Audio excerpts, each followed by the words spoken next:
Steve Hiner. Steve is a PE and retired in December 2019 after a career of over 43 years. Currently, Steve is working for the Nevada Board of Professional Engineers and Land Surveyors as their compliance investigator.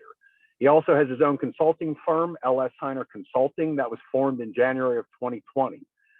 Steve worked for Rinker Materials, a manufacturer of precast pipe and box culverts, for over 41 years, which is where I met Steve. He's considered an expert in this field and has held a number of positions at Rinker, including sales engineer, plant manager, corporate engineer, and director of product development. Prior to Rinker Materials, he was a technical services engineer and materials engineer for Martin Marietta Cement in the Washington, D.C., Baltimore, Maryland area. Steve's a 1976 graduate of the Virginia Military Institute with a BS in civil engineering and is also a registered professional engineer in the state of Texas. Steve, I give you the floor. The attendees are yours. Okay, thank you, Ron, and thank you, Mike, for this opportunity. I really appreciate it. Some people have asked, why am I teaching ethics, particularly when I worked for a materials construction firm? Well, after I got my PE and I was starting to have to go to ethics presentations, about the only thing that was available was attorneys, and all they did was recite chapter and verse of the code, put you to sleep in about 10 minutes, and were not very interesting. So what I thought I would do is put together a presentation that I thought met the requirements. And I took it to the Texas board and I asked them to approve it or review it and approve it. And they said no. And I kind of looked at them and they said, it is the engineer's responsibility that if they feel that it meets the requirements for the ethics PDH, they can count it. And I've been doing this since 2013, and I am very proud to say that I have not found a single person yet who felt that these presentations did not meet the requirements for the Texas ethics PDH. So with that, I'd like to get going. But before we get actually into the presentation, I always like to talk a little bit very briefly about safety. It's very important whether you're in the field, in the office, or whatever. And I know everybody's company, whether they own it or they work for a different company, take it extremely seriously. So I always pose the question, we're at a lot of different locations. Do you know your evacuation plan if you have to evacuate the office you're in now? A lot of times when I'm doing these in person, people look around and they don't have a clue. So just take a second and see where the exits are. If you're in an office building, if at home, you know how to get out of your own house. But anyway, it's just something I like to touch on to give everybody another thought about safety and hopefully keep it forefront in your thoughts. I also like to, as Ron Reichert can tell you, I like to tell stories. And I always usually open with one. I know that's presentation 101, but this is a very good one. And even though it happened back in 2012, it seems to be very popular. And as I said, I was on a flight from Houston to Vegas early in the morning. We'd been in the air about 45 minutes, and that puts us out over West Texas. So the pilot comes on and he says, ladies and gentlemen, we're going to be diverting from our flight path, heading south and descending in altitude. Okay, to me, that means we're going to crash. But I look around. The flight attendants are just doing their jobs. Nobody's getting excited. I feel the plane bank and we start to descend. And this is very strange. Well, after about 5 or 10 minutes, the pilot comes on the intercom and says, ladies and gentlemen, look out the window. We were flying next to the space shuttle on back of the 747. That picture was taken, we're about 1,000 feet away and we're at 19,000 feet. And if any of you from Houston or anybody from Houston on this webinar, you might have remembered what happened on September 19th. That 747 with the space shuttle buzzed downtown Houston and overnighted down at Ellington Field. That was the space shuttle that's on the way to the museum in LA. So we flew with it on both sides of the plane so everybody could get a good look. After about 5 minutes or so, the space shuttle went on its way to LA and we cruised on up to Las Vegas. So my question I always think about is, how the hell did that pilot get permission to do this? You know, diverted from the flight path, descended down to 19,000 feet. Just think about just nothing more than the amount of fuel that he used. So after we landed, everybody, as they got off the plane, stuck their head up on the flight deck and said thank you to the pilot. I did the same thing. And when I saw him, I said, I know how he got permission. He was a really old guy, and I figured he was close to retirement age, and he just said, to heck with it. I want to see the space shuttle, and we got to go along for the ride. But really, it was a very good experience and something that I'll never forget. As you can tell, I've been telling the story for about 12 years now. So what do we want to talk about today in this hour? A little bit about understanding ethics, public opinion, education, the professional associations. What does the Texas code say? I'm sorry, I will have to talk about code a little bit, but it's not a very major portion of this presentation. And something that everybody tends to like to hear about are case studies of ethics. So my first question before we even get into it is a case study. And I like this one because I used it in the very first ethics presentation I gave, and I'll tell you a side story to that after we do the case study. So the situation, and this is on the NSPE website, and if you're a member of the NSPE, you may know that they have a board of ethical review that reviews ethical cases that come before them. They even have a file, if you're a member, that you can access, and they have all of them available to you. The very first one being from 1958, kind of an interesting case. But this one is an engineer works for a firm that pays his expenses to a trade show. Everybody's probably done that. You're on the job, everything's being covered by your company, and he wins a door prize worth $5,000. Okay. Now, question is it ethical to keep the door prize, or should he remit the prize to his employer? Remember, the employer or your employer is paying for everything. So who owns the money? That's the big question. And I get all kinds of answers from people. Some people are serious and say, turn it in. Others say, keep it. One guy told me to open a tab at the bar and get everybody drunk so they forget about it. But seriously, though, it can happen. What the Ethical Review Board said, the engineer has an ethical obligation to report the prize, and the ultimate decision is between the engineer and their employer. And sometimes I like to ask, does your company have a limit as to what kind of gifts you can receive, things of that nature? I know the companies I've worked for over the years, we had limits as to what we could receive without reporting it. And once it's above a certain dollar value, it must be reported. Well, when I did this at my very first ethics presentation, an engineer in the second row said, that happened to me. He said, I won $5,000. And I said, what did you do? And he said, actually, my decision was pretty simple. I owned the company, so I kept the money. So he had it easy, but I would think that it may be a little bit more difficult for some of us as to what you should do with the money. So sometimes it's kind of difficult on webinars, as we've been doing this for the last 2 years or so. It's hard to get interaction going. It's hard for everybody to talk. So, I like to ask a lot of questions. Some of them, after I ask a question, I may wait for a second for you to type in an answer in the chat box, and then Mike or Ron can take a look at them, and I might ask them to read one or two of the answers. There's a lot of times people can't agree on what the answer to the question is.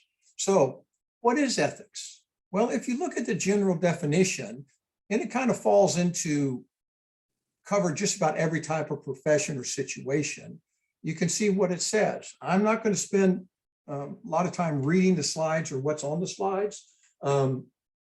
This presentation, just so you know, will be available to you. It will be in a PDF format. And I think, Mike, you said it would be on posted on the website for them. Is that correct?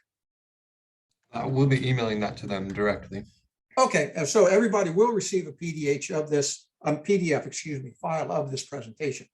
So this would be a question I'd like to know. Anybody know where the word ethics comes from? We've got a lot of information to cover, so I'm not going to spend a lot of time waiting for answers. It's actually from the Greek word ethikos, and it means custom or a good habit, or habit or custom is recognized. And that evolved into the word ethics. Now, every profession that I looked at has an ethics definition.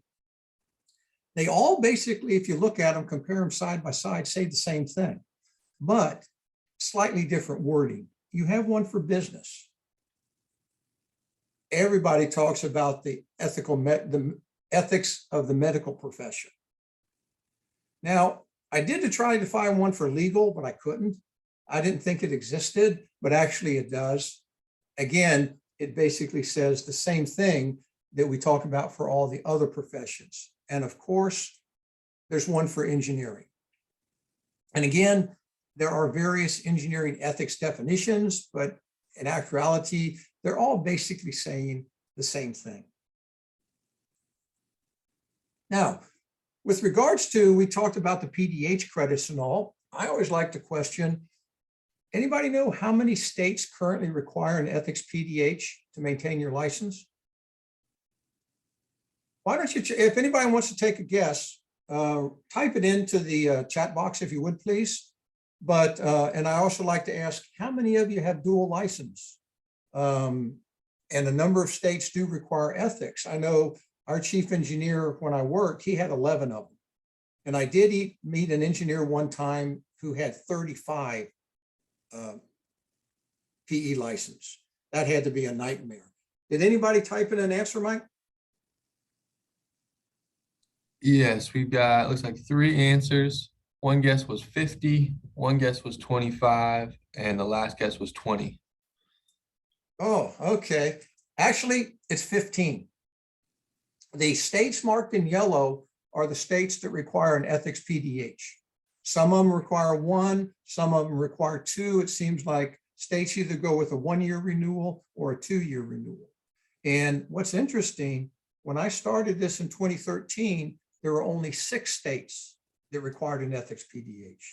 So in that time frame of 9 years, it is more than doubled. So ethics is pretty important to people. The blue states that are highlighted, I won't ask the question of what that means. I'll just tell you, no PDHs are required to maintain your license, which was kind of surprising. So you do not, once you get your license in those blue states, you do not have to have any type of continuing educations to renew your license.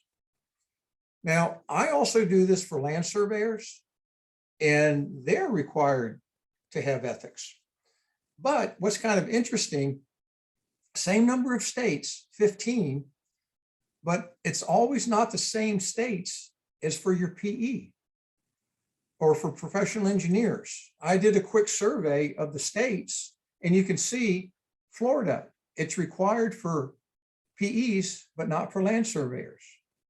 Illinois, they require for land surveyors, but not PEs. So you can see Florida, Illinois, Nebraska, New Jersey, South Dakota, and West Virginia required for one profession, but not for the other. I thought that was kind of interesting.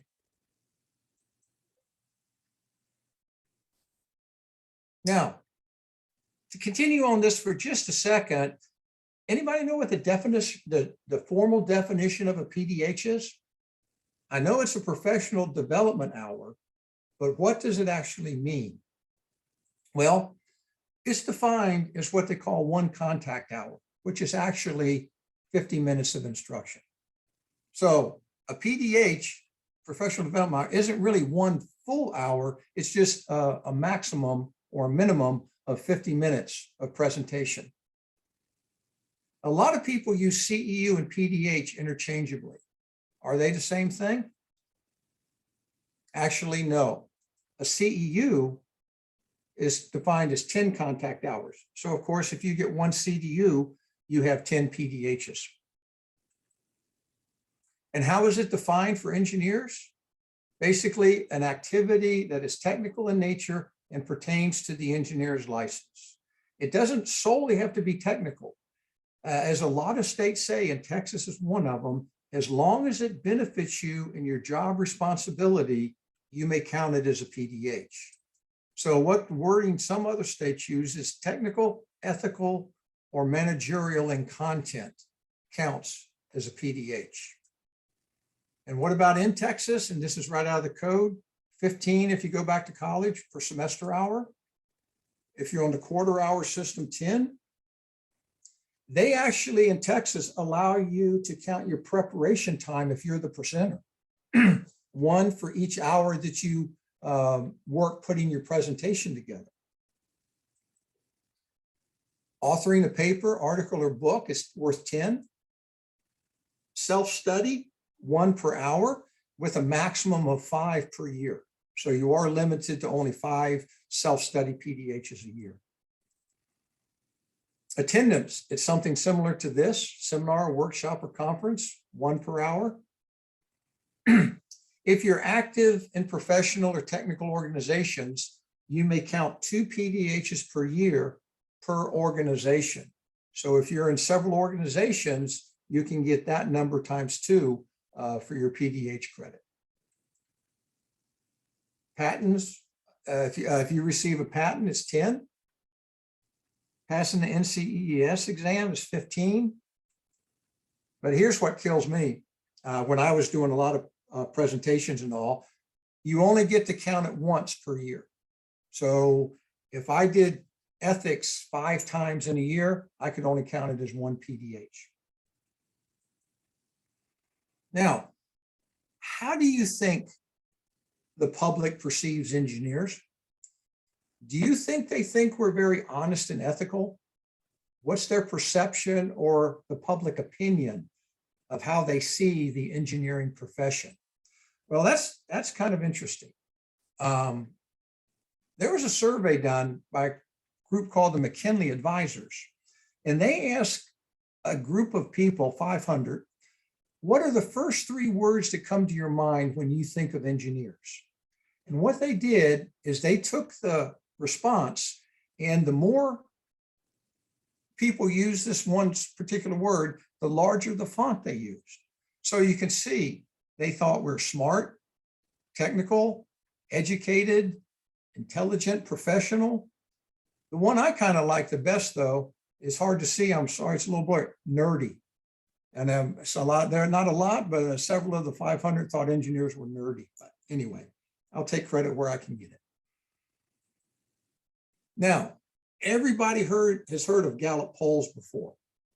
And what they do over the years is they survey various professions regarding public opinion of honesty and ethics for the professions. And one that they have surveyed, but they don't do it every year, are engineers. And back in 83 and 91, we only had a rating of 45% rated engineers as high to very high regarding honesty and ethics. I always try to think about what happened back there. Was there a major disaster or something that caused people to blame engineers? I'm not really sure, haven't really come up with anything. But it's very interesting when you look at the various professions and how they rate. So let me ask you real quickly in the chat, what do you think the top rated profession is regarding honesty and ethics? The public opinion is this is the highest, most honest and ethical profession there is. And it's been the top forerunner for the past 20 years. Did we get any answers, Mike? Nursing, doctor, teacher, nurse. Yep, that was it. Nurses. They have been number 1 for over 20 years. And you can see the percentages. This is for 2021. Doctors, elementary school teachers, pharmacists, and military officers. Now, what's even more fun is you go the other way. What do you think's at the bottom of the list? I won't ask you to put it in the chat, but I'm sure things are going through your minds like lawyers, politicians, things of that nature. And you would be right down there near the bottom. But for this past year, state office holders, advertising practitioners, members of Congress, car salespeople, they're usually last, they have been for a number of years, and lobbyists. Now, I said that engineers are not surveyed every year. But what's interesting, back in 2019, just a couple of years ago, engineering was the only profession in the top 5 that's outside the medical profession. A non-medical profession, we were the only one that was rated in the top 5. And then if you go into the Gallup polls, you can look at how we did over the years. As you can see, the last rating was in 2019, and that was a 66%. The highest rating we've ever had was in 2012, which was 70%. So you can see for the past number of years, we've been rating up there very highly. So we have a pretty good reputation. Now, what about ethics in engineering education? What are our young engineers learning about ethics and how it applies to the engineering profession? Well, the accreditation board, they call it ABET, approved new accreditation criteria that enhance or heighten the role of ethics in engineering education. In fact, what they wanted was schools to demonstrate an awareness of ethical and contextual considerations in engineering.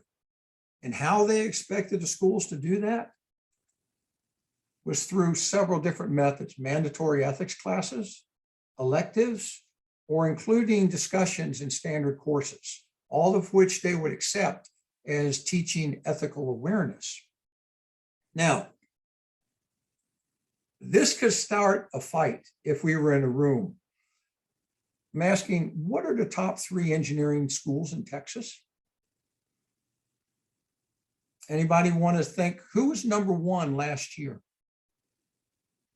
Type it in the chat box, please. I see Texas A&M so far, another Texas A&M, UT Arlington, UT Austin, Iowa State. Iowa State, okay. Texas Tech. Okay. Well, they vary from year to year. But last year, in fact, whoever wrote those in, number 1 was UT Austin. Number 2 was A&M. Number 3 was Texas Tech. And then all the other schools that Ron named, except for Iowa, they vary from number 1 through 5. So it changes from year to year. But what was interesting when I first was researching ethics back in 2013 and all, first, I clicked it by mistake. What are the top 3 engineering schools in the nation? Well, you know the first one. What about the next 2? The top 3 have been steady for a number of years now. It's the ones below the top 3 that change from year to year. So what do you think the other 2 are? Ron, what are we getting? Georgia Tech. I'm waiting for Bobby to say Iowa State again. Purdue, Caltech, Illinois. Okay. The top 3 that have stayed as the top 3 for a number of years, like I said, MIT, Stanford,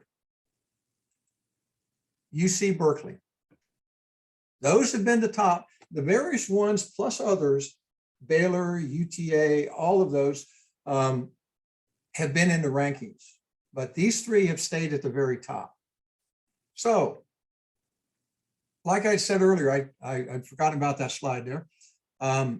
I looked at Texas A&M, and on their civil engineering, currently on their civil engineering ethics site, they talk about, they noticed that ethics was attracting an increased interest in engineering universities. Now, this was back in the late 90s, early 2000s. So they were one of the leaders in implementing ethical education to undergraduate engineering students. And they actually created a course And it's still effect today, and it's kind of an interesting course. It's a 4-hour course and covers all aspects of ethical problems encountered by engineers.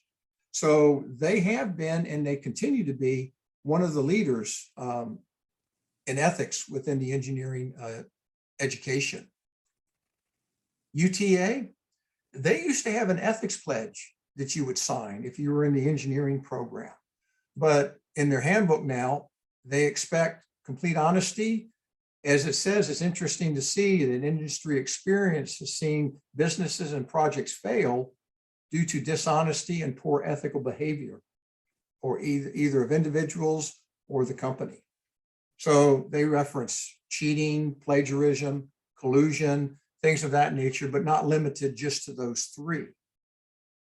Now, Ron had mentioned that I'm a graduate of the Virginia Military Institute, and they have a very strong ethical policy, and they have a statement of ethical values about the community and procedures and policies. Instead of having a student handbook, since we're a military-based school, we have general orders, and general order number 46 has to do with ethical values, and it's usually updated every year. The ethical values being honor, integrity, accountability, and respect. Now, if I was standing in front of you, if this was a live presentation, I would do that 20-second pause everybody talks about until somebody makes a comment about those two pictures on the right-hand side. And just so you know, the top one is not me. I am not that old, but that's my father. The bottom picture is me. I usually do this if you can see the screen, and then people start to recognize it. But we went to the same school. In fact, my nephew went there too. He was the class of 2007. So let me ask you a case study, or present to you a case study involving engineering faculty. And this was a case, again, before the NSPE, who became aware of cheating. So you're a professor and you're a PE, and a student comes to you and says that he thinks he witnessed cheating in another professor's class who's also a PE. He reported it to the professor, but he didn't think any action was taken. So he's bringing it to Professor A. What would if you were that professor, what would your ethical obligations be under the Code of Ethics for Professional Engineers? What the board said, he has an ethical obligation to approach the other professor and verify what actions were taken. And if not, if there weren't any actions taken, follow the university's due process for investigating these type of matters. Now, I had mentioned earlier about professional associations, and I've made reference several times to the NSPE. Looking at the various organizations and ethics codes, I think the NSPE is one of the ones who has put the best benchmark out there for meeting ethical requirements. They have extensive information on their website about ethics. Their code was adopted in 1946, and the last revision was in 2019. And they make reference to safety and well-being of the public. And there's a term I'd like to share with you. It's safety, health, and welfare of the public. That, or a similar wording to that matter, is what you will see in just about every ethics code you look at, particularly ones relating to engineering. And it's referenced over and over again. So the NSPE code, like I said, started in 46, 52, they had rules. 64, the current code was written, and the latest revision was in 2019. Multiple revisions between 64 and 19. But if you look at the various parts of their codes, they have a preamble, fundamental canons, rules of practice, and professional obligations. Under the preamble, there's that statement. protection of the public health, safety, and welfare. And the fundamental canons hold paramount the safety, health, and welfare of the public. Under the rules of practice, again, hold paramount the safety, health, and welfare of the public. And the professional obligations, safety, health, and well-being of the community or the public. Again, repeated over and over. Now, what about your society, your section? Do you make, if I asked a question, would you be able to say yes or no? Does the Texas section reference ethics? Not going to have anybody answer that one, Ron. Actually, you do. If you look at your core values that are on the website, they talk about stewardship, they talk about professional development and ethics, both integrity, and they make reference back to the ASCE Code of Ethics. And I'm going to touch on that in just a second. Service and leadership. Now, what about the ASCE national chapter? Even though I like the NSPE code as a general code, the ASCE's original code was adopted much earlier, actually 1914. And its last update was October of 2020. And that was I would consider a major update and change in how the ASCE addresses ethics. They talk about it being integral to all decisions, designs, and services performed by engineers. And again, and this is in the opening to the website, talks about the ethics programs, policies, conduct of the profession and business-related affairs. Now, the previous ethics codes that probably most people are most familiar with is what is based on what they call the canon model. And if you look at the code prior to 2020, you will see that they had 8 canons that address or gave you the ethical guidelines for answering most questions that may come up regarding ethics. Well, in 2020, they went from the canon model to what is termed a stakeholder model. And like I said, October 28 of 2020. Now, what is the difference? Basically, to me, it's just in the format, because you can see a lot of what's in the canons, the previous canons, they're in what they now call the stakeholder model. But instead of having 8 canons, they have 4 stakeholder categories, okay? Those being society, natural and built environment, profession, and clients and employers. So they're looking more to the engineer to be, as it says in a previous bullet point, more intuitive to seek the resolution to any ethical concerns. Now, if you go into the preamble, here's that same statement: health, safety, and welfare of the public. Now, if you go into the stakeholder model under society, it addresses engineers, and what it says, first and foremost, protect the health, safety, and welfare of the public, just as it did in the previous canon model. So let me ask you a question. This wasn't an ethical case, but it's something I ran across and was brought to my attention in a area of Texas. Now, I'll just present it to you and let you, maybe if you're in a group, discuss it among yourselves after the webinar is over with, because I really don't have an answer for it. But the situation happens everywhere.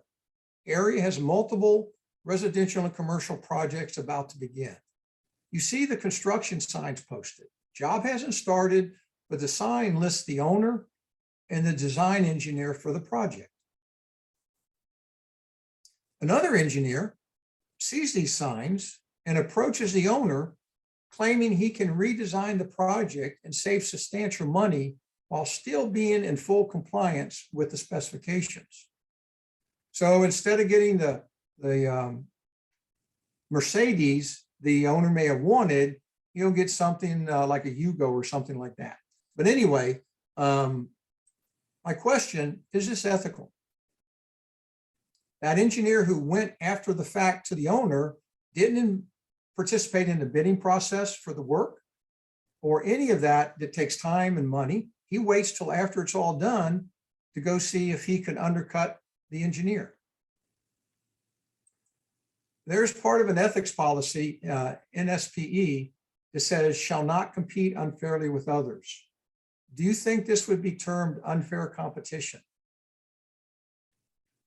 I'm not sure, but as far as I know, this situation is still ongoing. Now, what about the current board, the board for Texas? They too have ethics policies and address them in their codes, and they make the same statement that I've been saying for the past 10 minutes: health, safety, and welfare of the people of Texas instead of public.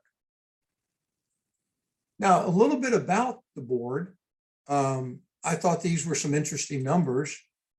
There have been over 143,000 licenses granted since 37 when the board came into effect. Does anybody know why the Texas PE board was founded?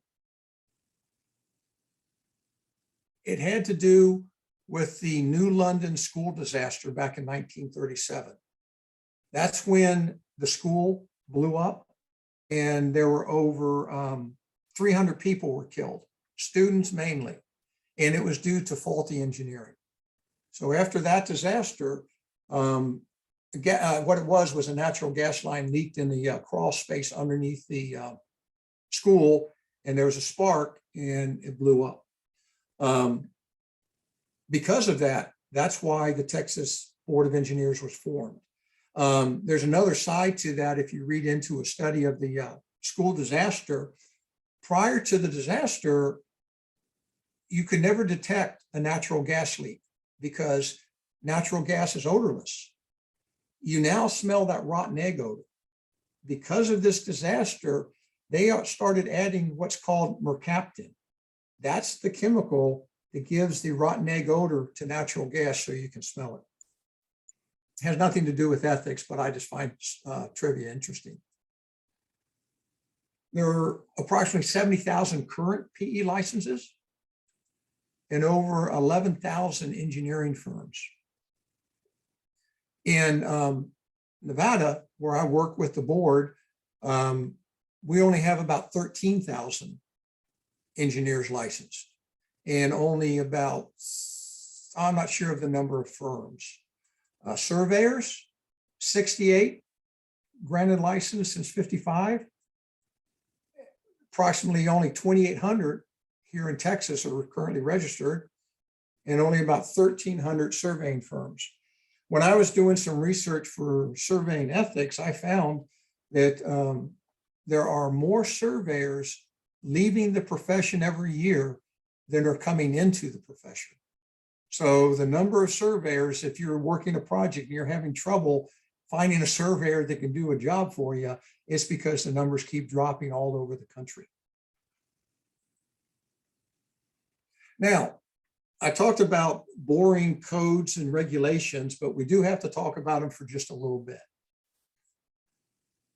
They have a section that addresses ethics. It's actually called subsection C, Professional Conduct and Ethics of the Texas Engineering Practice Act. And again, under general practice, it talks about that phrase I keep referring to: safeguard life, health, and property, and to promote the public welfare. Engineers shall protect the public, protect the health, safety, and welfare. Objective and truthful.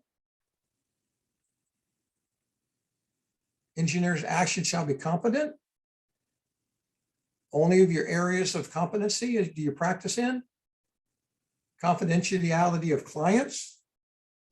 And again, maintaining, you can violate that confidence if it's a threat to the health, safety, and welfare of the public. Responsibility to the profession. And it addresses action in other jurisdictions. And just like we do in Nevada, Texas, if you are found in violation of another state's code, if it's also a violation of the Texas code, you can be sanctioned even though it occurred in another state. Now, there's one other area that some states are having issues with, and that's the term, the principle of responsible charge. Or in Texas, they refer to it as direct supervision. Now, what is responsible charge? Again, if this was live, I would ask for some opinions, but just moving on, the NSPE has a definition, and that has to do with taking responsibility for your stamp and your signature, and that you are responsible for the control of that project. I looked at various states, and Utah, again, talks about being accountable regardless of who does the work. If you put your stamp on it, you're responsible for it. Same thing as Florida. Exercises supervisory direction and control authority. Nevada, same thing. And Texas goes into great detail, only they use direct supervision instead of responsible charge. Now, to finish up, I would like to go through a couple of case studies, and I'm going to go through them fairly quickly because we really don't have a time to discuss them like I would like to do if this was a live in-person presentation. But one of the interesting ones I found was use of a drone. Now, I know surveyors use them a lot, but I'm just curious. Would like to be able to ask, how many of you use a drone in your engineering work? I have one. It's pretty neat, and it can do amazing things. But in this situation, an engineer performs structural inspections under a DOT contract using a drone. During one inspection, the drone records gunfire between a law officer and a motorist, something that you'd probably see on TV. He informs the DOT. The DOT says it does not plan to share the information with law enforcement unless requested to do so. But if they don't share it, how would law enforcement know they even have it? So, what would you think the engineer's ethical obligations would be under these circumstances? What the NSPE said, you met your ethical obligation by informing the DOT, but it has significant concerns for public health and safety. And it said the engineer should inform law enforcement and make the DOT aware of his actions, which would have been the right thing to do. Now, getting into the legal aspect, I have never been subpoenaed. I've never been called before a grand jury, and I hope nobody else has either, because I just can't see that it would be any fun. So you work for a client. All the work is completed. 7 months later, you're subpoenaed by the grand jury regarding your former client. You comply, but you're never called to testify and receive no further information from the grand jury. Do you have an ethical obligation to inform the client regarding the submission of documents that prepared for you, the client, with the grand jury? What they said? No, it's a criminal matter. Advising the client could compromise the investigation, and you should consult legal counsel. This is a fairly simple one. You're an engineer and an association comes to you, to your firm, requesting a speaker for a conference. You're selected, but the conference is 11 months away. Within that time frame, you leave the firm, but would still like to speak at the conference. What are your ethical obligations under these circumstances? Actually, this is a pretty simple one. And basically, you have an obligation to inform your client, your former firm, since the original invitation went to them, and then work out between the two of you whether they still want you to speak or not. Gifts and marketing, mentioned that a little bit earlier, but a company has a continuing education department, mainly for in-house training, but as a service to their clients and the public, they offer ethics training outside of the company. They require a $25 fee to cover the basic cost. It's not intended to be a moneymaker, and it's not in the ethics course is not intended for business development, but could lead to some future work. The question, is it ethical for the company to offer the course in this manner? And would it be ethical to offer the course without charging the fee? Giving something away for nothing. What they ruled, it's okay in both situations.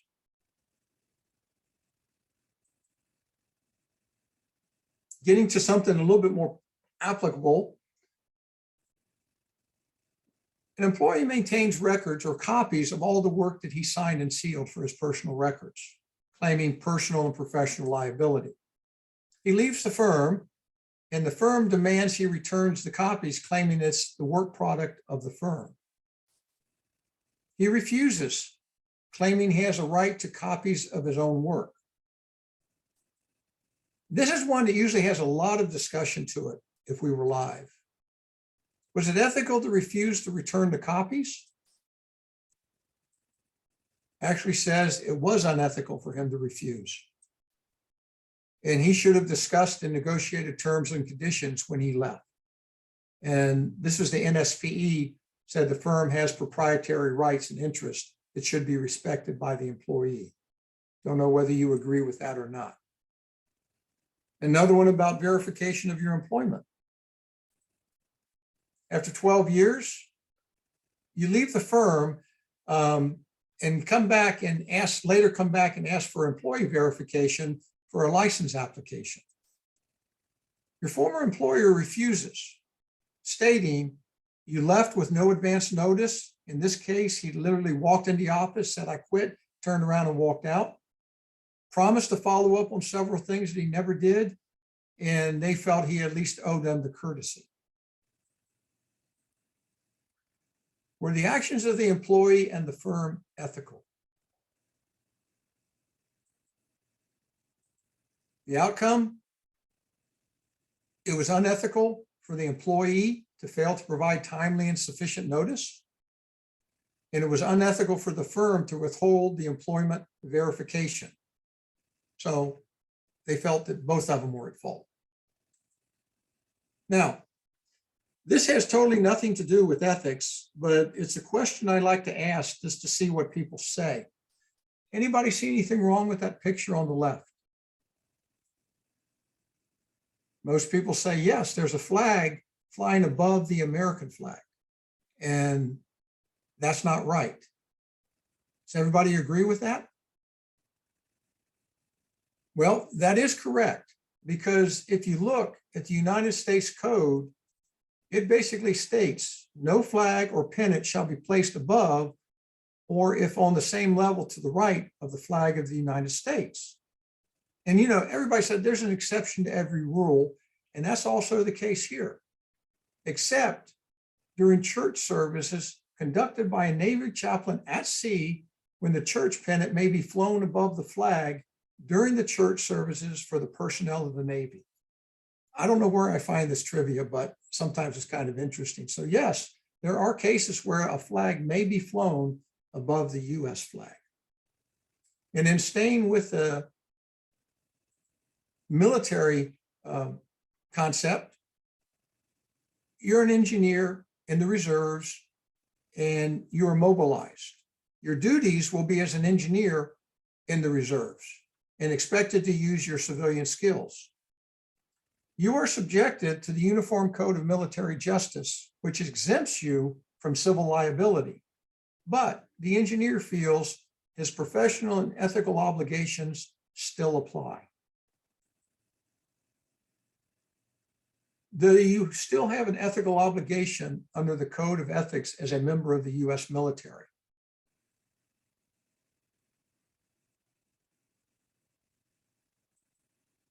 Actually, the NSPE ruled the Universal Code of Military Justice controls in this situation. So he is not held, it does not have any civil liability. So I thought that was kind of an interesting answer too. But I can see we're just about out of time, and that's good because we just finished up.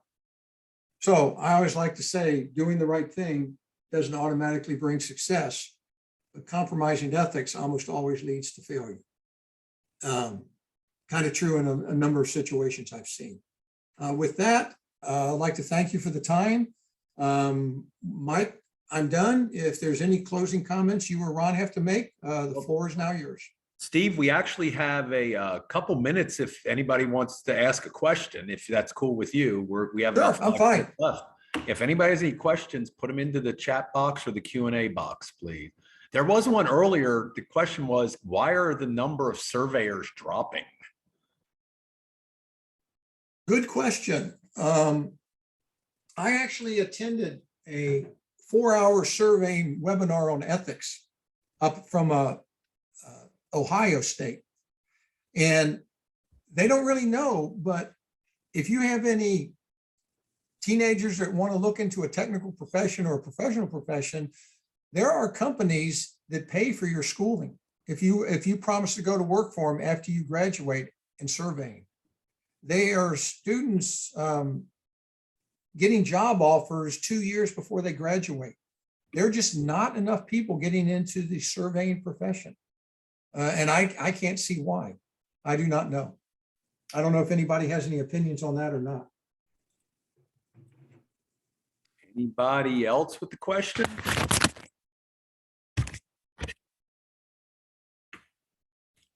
Somebody says, great to see you again, Steve. As always, have learned from your presentations. Okay.